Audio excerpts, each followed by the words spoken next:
पत्र के लिए धन्यवाद। कार्यक्रम के सभी सुनने वालों को अरुण पांडे का नमस्कार। और श्रोताओं, आज एस से स्तुति मिश्रा जी हमारे साथ हैं। स्तुति जी, आपका हरे भरे सावन में स्वागत है और नमस्कार आपको। जी अरुण जी, आपको और आकाशवाणी वाराणसी सुनने वाले मेरे सभी श्रोताओं को भी मेरा प्यार भरा नमस्कार। ये तो जैसे आप लोगों का महीना है ना, इसलिए क्योंकि सावन में बड़ा सजने संवरने और बहुत सारे तीज त्योहार होते हैं खासतौर से इस महीने। और रक्षाबंधन का भी त्योहार आता है जी, बिल्कुल। जन्माष्टमी भी कुछ दिनों में आने वाली है। तो इन त्योहारों के लिए तो भाई जो घर के लोग हैं, आधी आबादी, वो व्यस्त रहती है और खुश भी रहती है। जी बिल्कुल, सावन का माह है ही ऐसा जो एक त्योहारों की लहर सी छिड़ जाती है।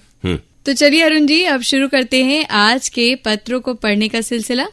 पहला मेल हमें भेजा है सरोज आहूजा और पूनम आहूजा जी ने, ग्राम और ब्लॉक बरहनी, चंदौली, उत्तर प्रदेश से। जी, ये लिखते हैं, श्रीमान अरुण पांडे जी और स्तुति जी, आप दोनों लोगों को हमारा नमस्कार। इन दिनों लगातार आपके केंद्र से अच्छे कार्यक्रम आ रहे हैं। कुछ लोग अपनी आदत से बाज नहीं आते, ऐसा जीवन में भी देखा गया है। अच्छा। और सभी जगह ऐसा होता है।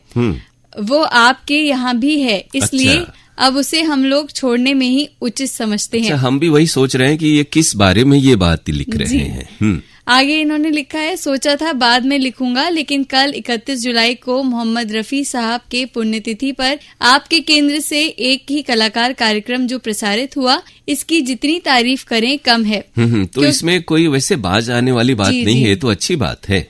क्योंकि मैं इसी दिन सुबह विविध भारती पर भी आज के फनकार कार्यक्रम सुना था, लेकिन आपके केंद्र से प्रसारित कार्यक्रम उससे कहीं ज्यादा भावपूर्ण और अच्छा था। इसके लिए प्रस्तुति देने वाले आशुतोष जी को बहुत बहुत बधाई।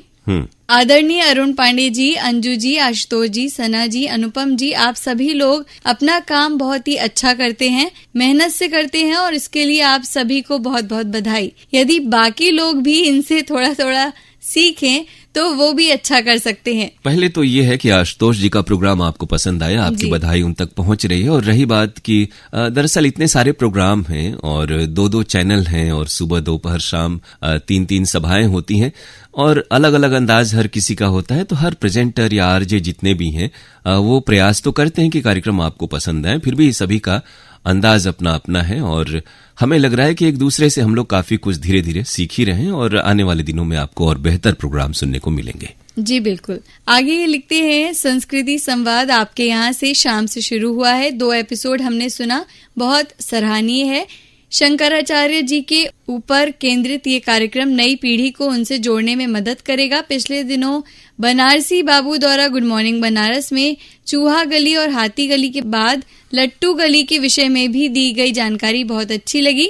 साथ ही इसी कार्यक्रम में सना सलीम जी के द्वारा साइबर फ्रॉड और वॉशिंग मशीन के संबंध में दी गई जानकारी बहुत अच्छी थी। पूजा जी द्वारा प्रस्तुत काशी रत्न भी अच्छा लगा और अरुण जी के द्वारा प्रस्तुत किया जाने वाला गांधी चर्चा कार्यक्रम में कभी नहीं छोड़ता। शेष अगले मेल में। बिल्कुल, आपके अगले मेल का इंतजार रहेगा। और बहुत सारे प्रोग्राम आपने सुने, तमाम साथियों तक आपकी बधाई पहुंच रही है और बहुत शुक्रिया, आपने बड़े विस्तार से लिखा। जब भी कोई ऐसी बात लगे जो आप कहना चाहते हैं, जैसा आपने शुरुआत में कहा था कि तो मन में न रखा करें और कोई भी शिकवा शिकायत हो, सलाह हो तो जरूर अपने मेल के जरिए हम तक पहुंचाएं। बिल्कुल। अगला मेल हमें भेजा है दिलशाद हुसैन, फातिमा सोगरा, वकार हैदर, हसीना दिलशाद ने, मुबारकपुर ऊंची तकिया, आजमगढ़, उत्तर प्रदेश से। ये लिखते हैं, सर नमस्ते, हम कुशल पूर्वक रहकर आपका प्रसारण अत्यंत रुचि से सुनते हैं। अत्यंत रोचक, ज्ञानवर्धक और मनोरंजक लगते हैं। दिनांक 1 जुलाई को आपके केंद्र से प्रसारित कार्यक्रम फरमाइशी गीत एक्सप्रेस जो ईमेल पर आधारित होता है, बहुत दिनों बाद सुना, सभी गीत अच्छे लगे, प्रस्तुति बहुत पसंद आई। दिनांक 3 जुलाई को आपके केंद्र से प्रसारित अरुण सर द्वारा प्रस्तुत कार्यक्रम फरमाइशी गीत एक्सप्रेस सुना, पसंद आया। साथ ही दिनांक 3 जुलाई को आपके केंद्र से प्रसारित कार्यक्रम फरमाइशी गीत एक्सप्रेस अरुण सर द्वारा प्रस्तुत सुना, सभी चुनिंदा गीत अच्छे लगे। उसी दिन आपके केंद्र से प्रसारित पूजा जी द्वारा प्रस्तुत कार्यक्रम गुड मॉर्निंग बनारस सुना, अत्यंत रोचक, ज्ञानवर्धक और प्रेरणादायी लगा। यानी बहुत सारे प्रोग्राम इन्होंने तिथिवार सुने हैं और दिलशाद जी ने बिल्कुल नोट करके रखा और उनका जिक्र किया है, ये अच्छी बात है। जिनके प्रोग्राम्स का जिक्र अब तक आया है उन तक आपकी बधाई पहुंच रही, हमारी ओर से शुक्रिया और सबकी जानिब से भी। आगे लिखते हैं कार्यक्रम वाराणसी वाइब्स देवेश द्वारा प्रस्तुत सुना। प्लास्टिक थैलियों पर श्रोताओं के ख्यालात सुनने को मिले। इतनी अच्छी प्रस्तुति के लिए आकाशवाणी वाराणसी केंद्र को हार्दिक बधाई। दिनांक 5 जुलाई को कार्यक्रम वाराणसी वाइब्स आशुतोष जी द्वारा सुना। सभी श्रोताओं के विचार अच्छे लगे, प्रस्तुति अति सुंदर लगी। दिनांक 7 जुलाई को आपके केंद्र से प्रसारित कार्यक्रम झंकार में अच्छे गीत सुने, मजा आ गया। दिनांक 7 जुलाई को आपके केंद्र से प्रसारित अरुण सर द्वारा प्रस्तुत कार्यक्रम फरमाइशी गीत एक्सप्रेस सुना, पसंद आया, प्रस्तुति अति सुंदर। बहुत शुक्रिया आपको दिलशाद जी, आपने इतने सारे प्रोग्राम सुने, उनका जिक्र तफसील से किया। और आपको ये बता दें कि हमारे पास इस कार्यक्रम में इतने ज्यादा मेल अलग अलग जगहों से आते हैं और थोड़ा सा अंतराल के बाद हर किसी को स्थान देना पड़ता है। फिर भी आप जैसे जो श्रोता हैं, हमारा प्रयास होता है कि हर 1-2 हफ्ते में आपका मेल शामिल हो जाए। तो कभी कभी इंतजार भी करना पड़े तो उसका हमारा साथ देना है, ऐसी हम उम्मीद करते हैं आपसे। जी, अगला मेल हमें भेजा है एडवोकेट वारिस अली खां और इनकी बहू रुखसाना सलीम, संजय नगर, ऐशबाग, लखनऊ से। ये लिखते हैं आवाज की दुनिया के प्यारे से दोनों दोस्त अरुण पांडे और स्तुति जी को खान परिवार का प्यार भरा सलाम और स्वागत इस्तकबाल। आज रुखसाना जी का भी वारिस जी आपके साथ साथ और दोनों लोगों को सलाम आदाब हम दोनों की जानिब से भी। जी, कुछ बहुत खूबसूरत लाइनों से इन्होंने अपना मेल शुरू किया है। जी, ये लिखते हैं अर्ज है, इस जमाने में आपको 2 तरह के लोग मिलेंगे। एक जो दूसरों की जिंदगी बेवजह छीन लेते हैं, दूसरा जो अपनी जिंदगी देकर किसी की जिंदगी बचा लेते हैं। सही बात आपने कही और कहा भी गया है कि जीना तो है उसी का जो दूसरों के लिए जिसकी जिंदगी काम आती है। और सबसे बड़ा धर्म है मानवता। किसी को भी कभी हम तकलीफ में देखें तो उसके काम आए, हम सबका लक्ष्य और उद्देश्य यही होना चाहिए। जी, आगे इन्होंने लिखा है 7 जून का PKLD अरुण जी और पूजा जी ने बहुत अच्छा किया। उसी दिन का रसरंग और सुगम संगीत भी लाजवाब था। राजेंद्र मेहता और मीना मेहता की गजल मुझे बहुत अच्छी लगी। 8 जून का शेबा खातून ने मधुरिमा में खूबसूरत गीत प्ले किए थे। 8 जून को ही अंजना झा ने आपके पत्र आपके गीत पेश किया था। खूबसूरत सॉन्ग सुनने को मिले। साथ ही 9 जून का संदेशों पर आधारित फरमाइशी गीत एक्सप्रेस अरुण पांडे ने पेश किया था। कार्यक्रम जबरदस्त था। अरुण भाई तो डायमंड RJ हैं। ये आप लोगों का बड़प्पन है और हम लोगों की कोशिश होती है और आपकी बधाई अंजना जी तक, शेबा खातून तक भी पहुंच रही है जिनके प्रोग्राम्स का आपने जिक्र किया है। जी, अंत में ये लिखते हैं कुल मिलाकर अब कार्यक्रमों की गुणवत्ता में सुधार हो रहा है। एक सुझाव देना है कि इस कार्यक्रम में कार्यक्रम संबंधी प्रतिक्रिया वाले मेल ही शामिल करें। पिछली बार 2 मेल ऐसे शामिल हुए जिनका कार्यक्रम संबंधी प्रतिक्रिया से कोई वास्ता नहीं लेकिन था। जो भी श्रोता इस कार्यक्रम में मेल भेजते हैं और अगर उसमें कोई बात लिखी है, फरमाइशें नहीं है तो हम लोग उसको शामिल करते हैं क्योंकि श्रोताओं को निराशा न लगे। इस लिहाज से अब ये श्रोताओं पर है कि ये प्रोग्राम जो है प्रतिक्रियाओं का है, सलाह, शिकायत और सुझाव का है। तो इस बात का ख्याल रखना है कि आप हमारे कार्यक्रम सुने और कार्यक्रमों के बारे में अपनी राय हम तक पहुंचाएं। आपकी ओर से हम लोग तो यही कह सकते हैं। इस मेल के लिए आपका शुक्रिया। बिल्कुल। अगला मेल भेजा है हमें ग्राम जसवाड़ी, जिला खंडवा, मध्य प्रदेश से दुर्गेश नागनपुरे, राधेश्याम नागनपुरे, वंदना, भावना, बिंदु, गोलू, कुसुमबाई, बाबू, दिव्यांश और सूरज कुमार ढाक से। जी, ये लिखते हैं नमस्कार जी, शुभ संध्या। हमें आकाशवाणी वाराणसी के सभी कार्यक्रम बहुत अच्छे लगते हैं। हमें दिनांक 25 जुलाई 2026 का कार्यक्रम हेलो फोन इन फरमाइश कार्यक्रम बहुत अच्छा लगा। कार्यक्रम की सफल प्रस्तुति के लिए RJ अरुण पांडे जी को हार्दिक बधाई। अब RJ तो आप लोगों ने बना दिया है, वरना हम लोग जब रेडियो में आए और आधे से ज्यादा सफर पूरा कर चुके उसके बाद ही RJ वाली प्रणाली आई देखने सुनने में। बहरहाल नए दौर में सबको साथ चलना पड़ता है, नए तौर तरीके के साथ, और प्रोग्राम आपको पसंद आते हैं। बहुत शुक्रिया। अगले मेल का आपका इंतजार रहेगा हमें। बिल्कुल। अगला मेल हमें भेजा है रतीना त्रिपाठी जी ने, कोटवा, कपिलधारा, सराय मोहना, वाराणसी से। जी, ये लिखते हैं आप दोनों को सादर प्रणाम। एक दिन कार्यक्रम विवरण में बताया गया था कि आज रात्रि 10:30 पर उस्ताद बिस्मिल्लाह खां और विदुषी N राजम द्वारा प्रस्तुत शहनाई और वायलिन की जुगलबंदी का प्रसारण होगा। मैं रेडियो पर उसका इंतजार करता रहा, लेकिन उसका प्रसारण नहीं हुआ।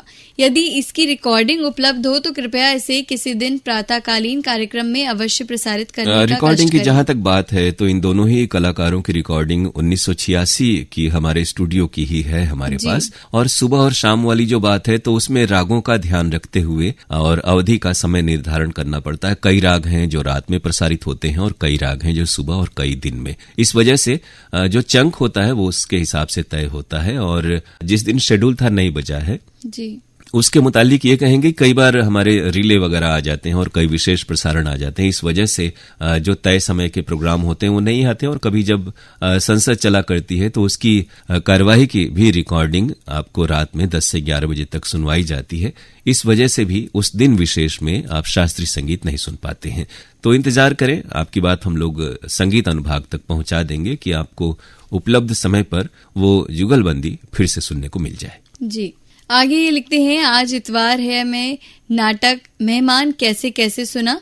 इसमें पहले मेहमान का 3 प्रकार की सब्जियां और उनके अनेक व्यंजन बनाने की बात कहना और नौकरानी दुलारी का अभिनय बहुत अच्छा लगा। इसी में पिछले हफ्ते नाटक एक खबर झूठी भी अच्छी लगी। 1 जुलाई को रात्रि 10 बजे प्रस्तुत रूपक चौथे पल की छांव सुना जो बहुत अच्छा लगा। इससे पहले प्रस्तुत अंजुमन कार्यक्रम भी हमेशा की तरह अच्छा लगा। बिल्कुल, आपको शास्त्रीय संगीत के कार्यक्रम पसंद आते हैं और रूपक और जो आज इतवार है में झलकियां सुनाई जाती हैं उनका भी आप पत्रों में, मेल्स में जिक्र करते हैं। ये जानकर हमें अच्छा लगता है।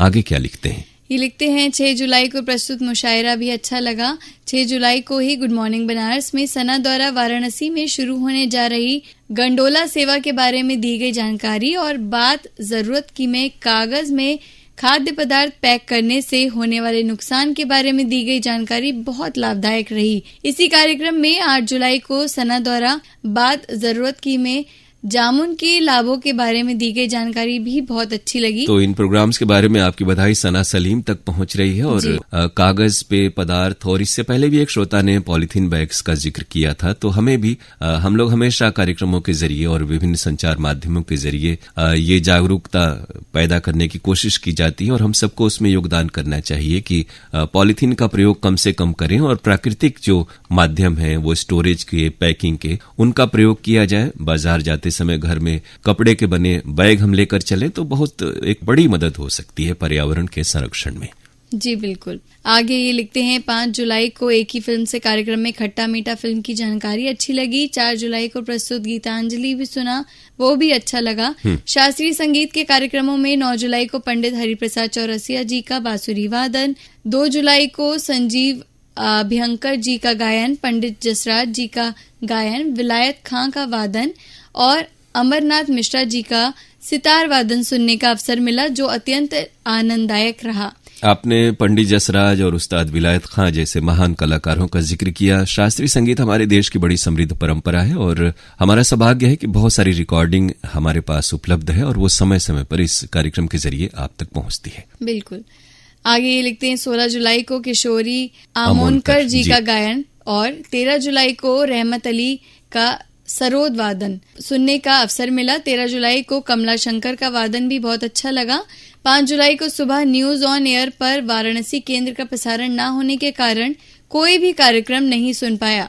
दोपहर 12 बजे दूसरे एफएम स्टेशन पर ट्यून करने का प्रसारण मिला, लेकिन केवल वाराणसी का प्रसारण ही उपलब्ध नहीं था। रतिनाथ जी बड़े जागरूक हैं और सतर्क रहते हैं और इस बारे में कई जो सोशल मीडिया हमारे प्लेटफॉर्म है उस पर भी आप लिखते रहते हैं। हमारी कोशिश तो होती है, लेकिन जैसे हाल के एक दिन का आपने जिक्र किया था बीते हफ्ते ही, तो उस दिन आपको ये बताएं कि हमारे यहाँ ऑफिस में कई दिन ऐसे होते हैं सर्विस प्रोवाइडर जो इंटरनेट के जरिए बाहरी माध्यम उनके द्वारा हमें उपलब्ध होता है इंटरनेट सेवा। तो उस वजह से जब उनकी ओर से कोई दिक्कत आती है तो इंटरनेट हमारे यहाँ कार्यालय में कुछ समय के लिए काम नहीं करता और तभी आपको ये न्यूज ऑन एयर ऐप पर आपको स्ट्रीमिंग नहीं मिल पाती है। जबकि हम लोग देखते हैं कि जब भी व्यवस्था अगर सुचारू रही तो आपको ये ऐप पर प्रसारण मिलता है। बिल्कुल। अंत में ही लिखते हैं, आरोग्यम कार्यक्रम में डॉक्टर दिव्यांग पाठक और शिखा जी द्वारा स्वास्थ्य संबंधी उपयोगी जानकारी मिली। अब अगले मेल की ओर बढ़ते हैं। बहुत शुक्रिया आपको कि आरोग्यम कार्यक्रम भी आपने पसंद किया और आपकी बधाई दिव्यांग पाठक और शिखा जी तक पहुंच रही है। अगले मेल का इंतजार रहेगा हमें। आपके मेल हमें निरंतर मिलते हैं, हमें खुशी होती है। अगला मेल हमें भेजा है सोनू बिंद जी ने। ये लिखते हैं, आपका कार्यक्रम बहुत अच्छा लगता है। Arun Pandey hello phone in फरमाइश हमेशा पेश किया करें। नहीं, अक्सर तो हम लोग रहते हैं और हमारे साथी भी रहते हैं, लेकिन आपने सिर्फ सोनू बिंद जी ने एक ही लाइन का मेल भेजा है। जी। बहरहाल इस मेल के लिए शुक्रिया और फोन इन आपको पसंद आता है इसके लिए भी, लेकिन आप बाकी जो प्रोग्राम सुनते हैं, भाग लेते हैं, उसके बारे में भी जरूर अगले मेल में जिक्र कीजिएगा, ऐसी हम उम्मीद करते हैं। जी, आज का अगला मेल है पंकज कुमार जी का बिलासपुर छत्तीसगढ़ से। ये लिखते हैं, मैं बिलासपुर छत्तीसगढ़ से ईमेल कर रहा हूँ। आपके कार्यक्रमों का नया और नियमित श्रोता हूँ। आप लोगों के द्वारा प्रसारित सभी कार्यक्रम अच्छे लगते हैं। मैं बिलासपुर स्टेशन पर रेलवे कर्मचारी हूँ। मुझे आपके व्हाट्सएप और फोन पर आधारित हेलो फोन इन फरमाइश अच्छे लगते हैं। मेरा कॉल दिनांक 22 जुलाई 2026 को लगा और अरुण सर जी से पहली बार में कॉल लग गया, बहुत खुशी हुई। इसी तरह कार्यक्रम को आप लोग जारी रखिए। बिल्कुल, हमें भी खुशी होती है आप जैसे, और आपका कॉल हमें याद है क्योंकि आपने बताया था कि हम रेलवे स्टेशन पर रहते हुए काम करते हैं और आपका फोन इन की भी याददाश्त हमें है अभी, तो नियमित रूप से प्रयास करेंगे। ये खुशी की बात है जरूर, क्योंकि बहुत सारे श्रोता वर्षों तक प्रयास करते हैं, फोन नहीं लगता है, और आपको पहली दफे में फोन लग गया तो इसकी बधाई। आगे क्या लिख रहे हैं? आगे ये लिखते हैं कि इसी तरह आप कार्यक्रम आप लोग जारी रखिए और आप लोगों को धन्यवाद। पहली बार ईमेल कर रहा हूँ, कोई त्रुटि होगा तो माफ कीजिएगा। पहले मैं रेडियो नहीं सुन पाता था, लेकिन अब मैं नियमित रूप से आपके प्रोग्राम सुनता हूँ। अच्छा, जब तक आपने त्रुटि की बात नहीं की तब तक तो आपका सारा मेल बड़ा स्मूथ लिखा हुआ था, लेकिन जैसे ही आपने की, इसलिए ना कोई भी गलत बात अपने जहन में लाना ही नहीं चाहिए। तभी सेंटेंस गड़बड़ाने लगा है, नेगेटिविटी तुरंत आ गई। हाँ, क्योंकि वहां तक तो कुछ ऐसा नहीं लगा कि कुछ लिखने में गड़बड़ी हुई है।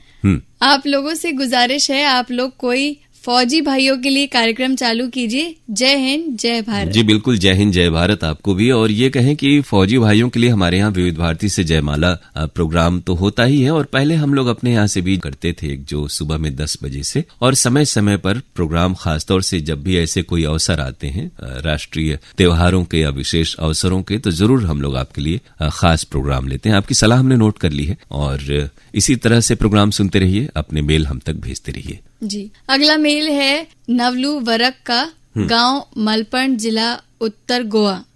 ये लिखते हैं, जब वक्त मिलता है तब मैं AIR वाराणसी के कार्यक्रम सुन लेता हूँ। फोन इन रिक्वेस्ट का प्रोग्राम कब आता है? बिल्कुल, तो आप फोन इन रिक्वेस्ट का प्रोग्राम आपको बताएं कि शनिवार को 11 से 12 बजे तक और रविवार को 12 से 1 बजे तक आता है, और उसके लिए आप हमें बुधवार को फोन कर सकते हैं। आकाशवाणी वाराणसी के YouTube चैनल पर और Facebook पेज पर आप विजिट करेंगे जरूर से, तो वहां पर आपको कार्यक्रमों के बारे में जानकारी मिल जाया करेगी। जी, तो अरुण जी, अब वक्त हो गया है कार्यक्रम में विराम लगाने का, क्योंकि घड़ी रुकती नहीं है।